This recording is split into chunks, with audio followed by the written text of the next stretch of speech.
Good morning, everybody. How we doing today, right? It's morning. It's like not even noon and we're up. We're going to talk about the most interesting thing that you could ever imagine, which is carbon markets. So before we start here, can I ask you, has anybody ever bought a carbon credit? Raise your hand if you have. Okay. How many of you guys think that carbon markets are broken? What's your kind of opinion? Yeah. And how many of you have an idea for something better than carbon markets? Okay. Well, we're going to get a question from you later. All right. This is Ricardo Bayon, who's one of the legends in the development of carbon markets, and Miss Sarabeth Brockley, who at NASDAQ knew all that crazy stuff about how carbon markets trade. So we're going to sit down for a little conversation with you guys about this very exciting topic. So, you know, carbon markets are, what, a $2 billion market? For right now. For right now. I want to start off with what you guys think could be the potential for good carbon markets. And then we'll get into maybe some of the problems that we've experienced over the last few years. Let's start with Sarabeth. I think usually when I hear this question, I'm always excited to be very capitalistic in space and be like, oh, shots on goal, speed and scale, all these things. But I think when we go back down to some of the more minimum standards of care, what we know is that there needs to be a demonstration of information exchange, a durability question, and then how we cooperate to sell different types of assets. Carbon is not a commodity as much as many people want to believe that it is right now. It spot trades, which is an exciting way of saying that you give me one thing and then I hand you something else. It's very slow. For most markets to stand up to the point where we need to see high velocity trading, it has to be very quick, seconds of trading. So when you think about that type of piece with information exchange, knowing that the thing that is being sold is true, real, and dependable, no, I don't think the carbon market is where it needs to be at that point. But it doesn't mean it's not getting there. That's my hot take. Ricardo, the markets have come under fire recently with stories from the New York Times, from the Guardian.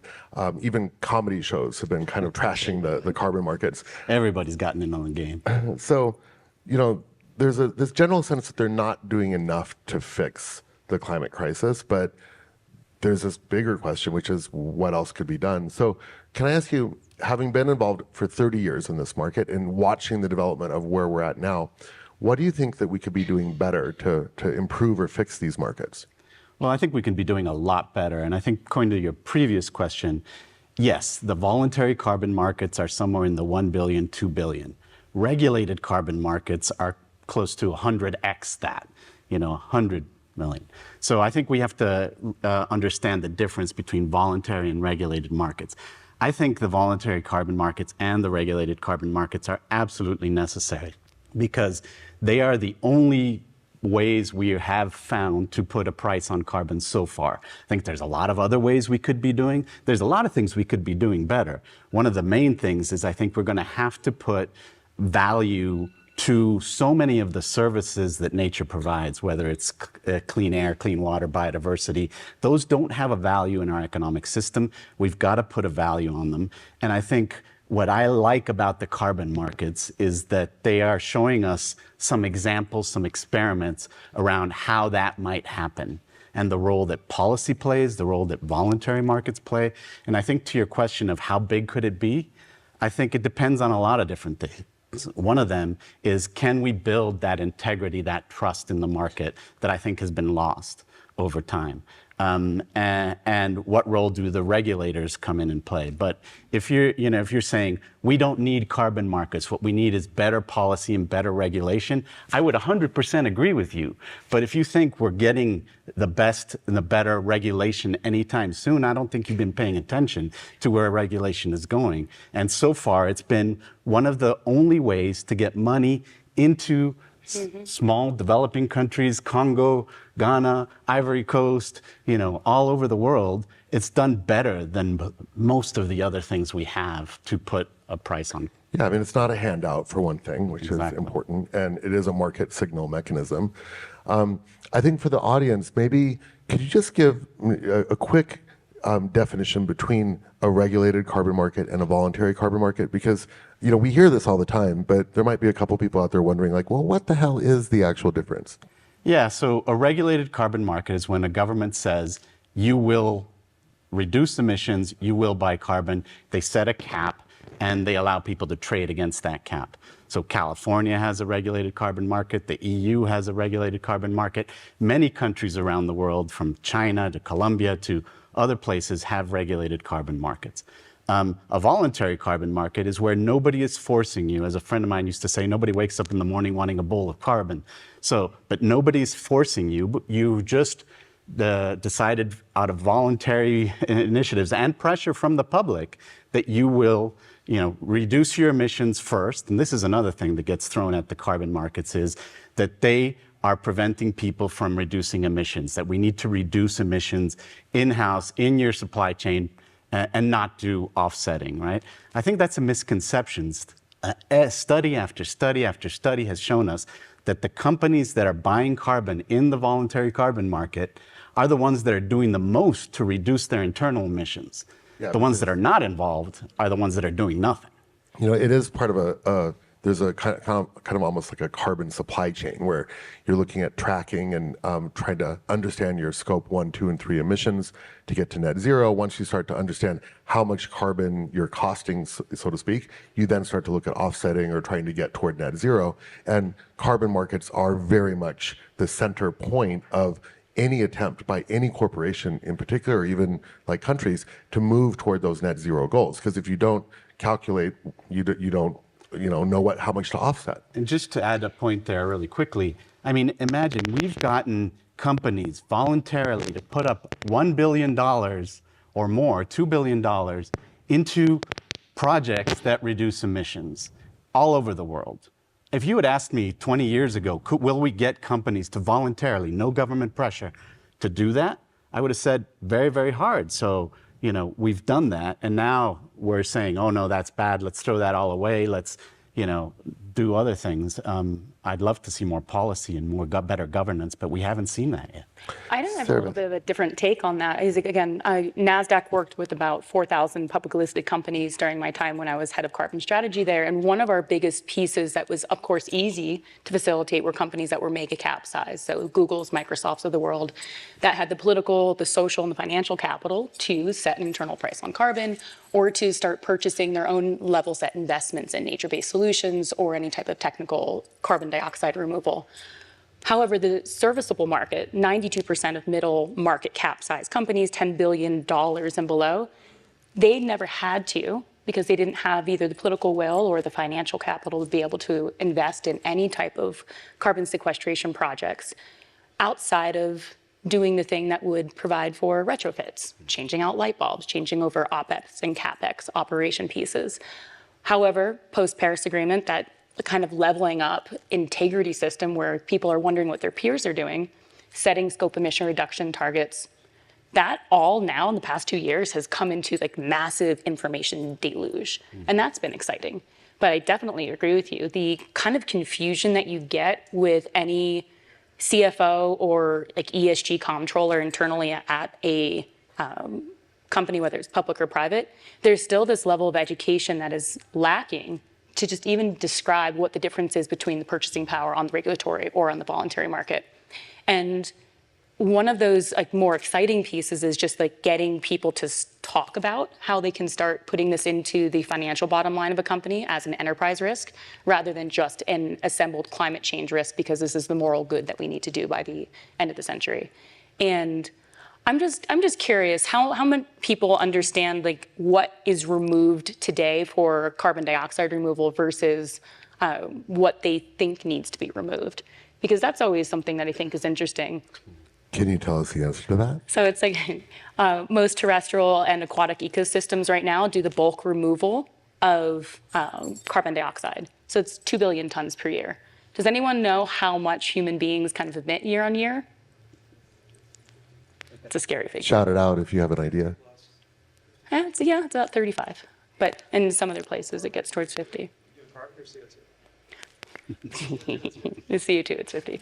But when you think back to like when we talk about that 350 parts per million like threshold level, when I was born in 1988, trying to get back there means the level set of trying to not just make nature-based solutions do their job at an exponential rate, but when does technical removal actually come in? And I think that that's the larger debate is, do we have to engineer and create more energy-intensive forms of carbon removal just to get it out of the atmosphere so we can continue to pollute as normal, not disrupt our daily lives? And that is like, carbon air capture. And, there are different technologies that are coming that are theoretically going to be able to increase the rate of, reduction. We only have like 6 more minutes, so I want to pivot over to a couple of other areas for you guys. Can we spend 1 minute talking about DMRV? So for those of you who don't know, DMRV is basically the mechanism by which we measure, report, and value these things. There's really a chokehold in the market. Maybe 80% of carbon credits today are verified by Verra, which is great. The gold standard does great work. But there's also this kind of opening of the market with other people who are actually providing verification and new forms of credits that are emerging, and really this like kind of, as you said earlier, many flowers blooming, but they're not necessarily all like pretty flowers, let's put it that way. What do you guys think about that side of it and the verification side, and where do you see verification going over the next couple of years? Specifically, I'm curious, how can we lower the cost of verification so that more projects can enter the carbon market and we can fund, long tail projects that currently are locked out of the carbon markets? Because if you talk to tribes, you talk to smaller, stakeholders, they just don't have the $150,000 or the 200,000 acres to do a land-based carbon project if it's like, say, afforestation. Do you see a better future for that? Well, I think DMRV is digital monitoring, reporting, and verification, just so people in the audience know. And the short answer is yes, but godfather of carbon markets, please go first. Hardly that. Makes me sound old, but I am old, I guess. So yeah, look, there's a distinction between MRV, monitoring, reporting, and verification, and standard setting. Verra, gold standard, CAR, ACR, these are standards. They set up a series of criteria of what constitutes a carbon credit. Then they set up mechanisms for monitoring, reporting, and verification. Each protocol or methodology for a carbon project has different ways to monitor, report, and verify. There are certain verifiers that are accredited by the standard. That's a chokehold, as are the standards. So there's a distinction between the verifiers and the standards. I think that it's great to see new standards emerging. I think where we have a problem is, how do we recreate that trust? Right? How do we create that trust? And it's coming through right now a series of meta institutions, such as the Voluntary Carbon Markets Integrity Initiative, which looks at the demand side for carbon and says, how do you use a carbon credit? If you are a big corporation, how do you say, first reduce, then offset? So they're looking at that. Then there's the Integrity Council for the Voluntary Carbon Market, and it sounds like a bad Monty Python skit. I'm the Integrity Council for the Voluntary Market. You're the Voluntary Carbon Markets Integrity Initiative. But they actually are looking at a different side, the supply side. How do we know a carbon credit is good and real and all that stuff? And they have already come up with principles that will hopefully guide all the standards. Once we have that system of integrity, then I think a lot more flowers can bloom as long as they meet that system of integrity. Otherwise, we can risk losing trust. And just going back to a thing you said earlier, I think it's not just about carbon removal. We also have to finance the maintenance of these natural systems, because if we lose these natural systems, that is incredible amounts of carbon coming out in the atmosphere. And so far, systems like the voluntary carbon market have been some of the best ways to actually finance the maintenance of that stuff on the ground. And that brings us back to kind of our last topic here, which is around the concept of asset tokenization, nature-based assets, and the idea that carbon is one thing, but we're very close now to moving into a world where we're going to see asset tokenization for water, for biodiversity, that kind of thing. I'm curious if you could both give us your take on how do we get that right? Because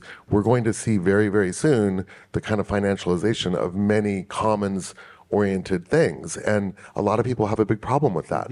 How do we solve for that? I mean, I think you raised a great point about this like standardization set. Again, that minimum standard of care that really didn't exist 5 years ago, definitely didn't exist 10 years ago for the voluntary space. And even market players that are instrumental in standing up technical CDR, so Isometric and Pure Earth, they are standard setting agencies in the durable carbon market that provide 100-year project permanence or more for technical removal solutions like direct air capture, enhanced rock weathering, BECCS, and different forms of marine-based CDR.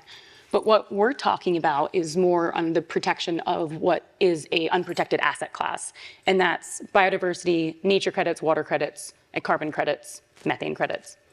And without a longer trail of metadata that's attached to each type of like environmental attribution credit, it's very difficult to fence and sell these things in a marketplace. One piece that I think was interesting from the NASDAQ perspective is that we do have indices that measure some more commoditization of nature-based pieces. There's a water index. If anyone has ever been curious about how that's been successful or not, go ahead and look at the fluctuation of it for the past 5 years, and it measures like ambient water pieces in the American West, but it's not great. And that's one big first example. And I know we have 1 minute left, but the thing that I'd encourage most people to look at is that information demonstration of whether or not tokenization is there for an asset class yet. Because we're not measuring things like gold and silver and aluminum.